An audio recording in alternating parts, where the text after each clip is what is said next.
Hello বন্ধুরা, Bengali spice চ্যানেলে তোমাদের সবাইকে স্বাগত জানাই।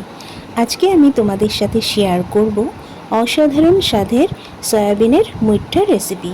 এটি আমিষ নিরামিষ দুভাবেই রান্না করা যেতে পারে, তবে আজকে আমি নিরামিষটা শেয়ার করছি। এর জন্য আমি একটা কড়াইয়ে অল্প নুন দিয়ে জল ফুটতে দিয়েছি, আর তার ভেতরে দিয়ে দিয়েছি প্রায় 75 গ্রাম মতো সয়াবিন। সয়াবিনটাকে ভালো করে সেদ্ধ করে নিচ্ছি। এরপরে গ্যাসের ফ্লেমটাকে অফ করে ঠান্ডা করে নেব।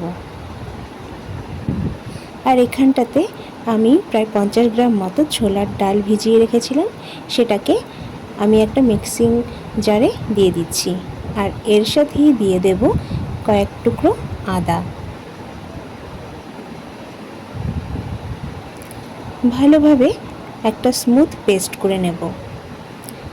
পেস্ট করা হয়ে গেছে। এবার এর ভেতরেই দিয়ে দেব সিদ্ধ করে ভালো করে ধুয়ে জল ঝরিয়ে নেওয়া সয়াবিনগুলো।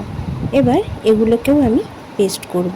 তবে সয়াবিনগুলো স্মুথ পেস্ট করব না, একটু গোটা গোটা থাকবে, তাতে খেতে ভালো লাগবে। দেখো পেস্ট করা হয়ে গেছে।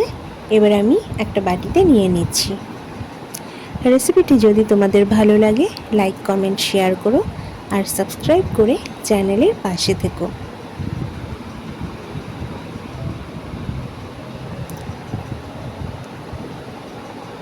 ডাল সয়াবিনের পেস্ট নেওয়া হয়ে গেছে।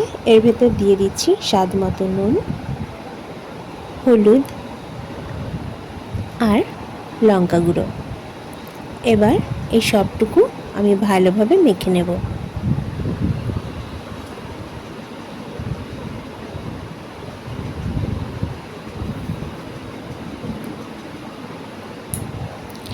মেখে নেওয়ার পর এবার আমার নিজের পছন্দ মতো এখানে আমি মুঠা আকারে গড়ে নিচ্ছি। দেখো এইভাবে একটু লম্বা লম্বা করে মুঠা আকারে আমি সবগুলো ভালো করে গড়ে নেব।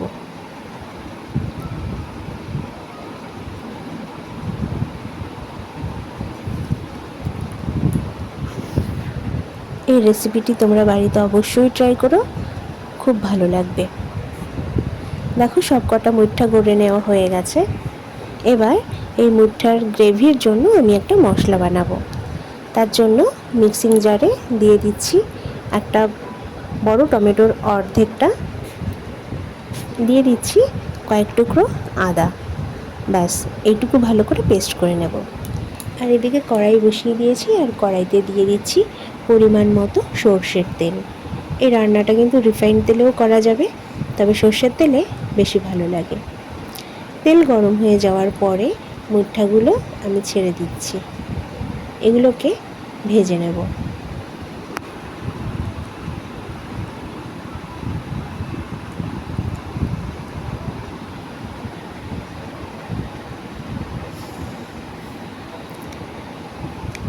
এপিট ওপিট উল্টে নেড়ে চেড়ে ভালোভাবে লাল লাল করে কিন্তু মুঠাগুলোকে ভেজে নেব।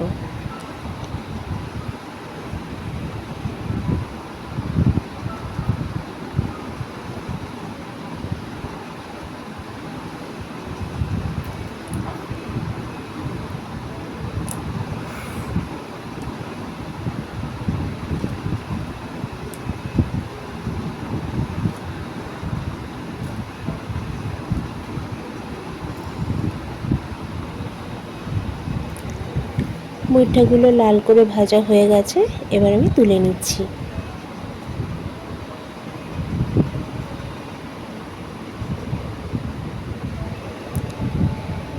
এবার বাকি মুঠাগুলোকেও ভেজে নিচ্ছি।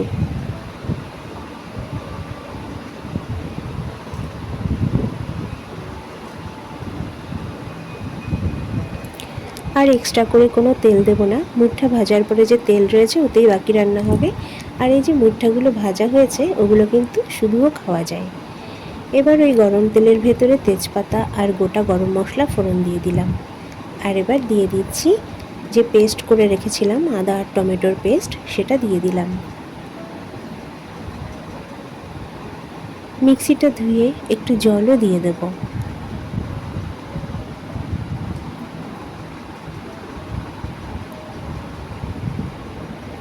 মশলাটা কষাতে থাকবো। আর এবার দিয়ে দেব গুঁড়ো মশলাগুলো।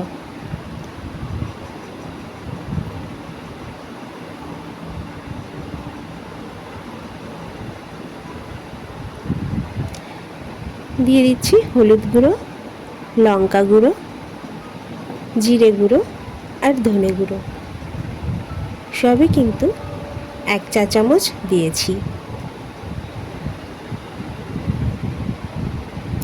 আর এখানে নুনটা অ্যাড করেছিলাম, সেটা ভিডিও করা হয়নি, সামান্য নুনও কিন্তু দিয়েছিলাম এখানে।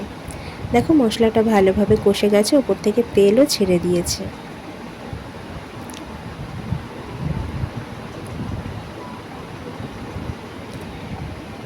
এবার দিয়ে দেব সামান্য পরিমাণে চিনি। যেহেতু টমেটো ব্যবহার করেছি, একটু টক ভাব থাকবে, তাই সেই টেস্টটা ব্যালেন্স করার জন্য দিয়ে দিলাম চিনি। সব মশলা কষে যাওয়ার পরে এবার দিয়ে দিচ্ছি পরিমাণ মতো জল। এখানে জলটা একটু বেশি পরিমাণেই লাগবে, তার কারণ সয়াবিন আর ডালের যে মুঠাটা তৈরি করেছি সেটা কিন্তু জল সোক করবে। তো এবার গ্রেভিটা ভালো করে ফুটিয়ে নিচ্ছি। দেখো গ্রেভিটা ফুটে গেছে। ফুটে যাওয়ার পরে মুঠাগুলোকে আমি ফুটন্ত গ্রেভির মধ্যে দিয়ে দিচ্ছি।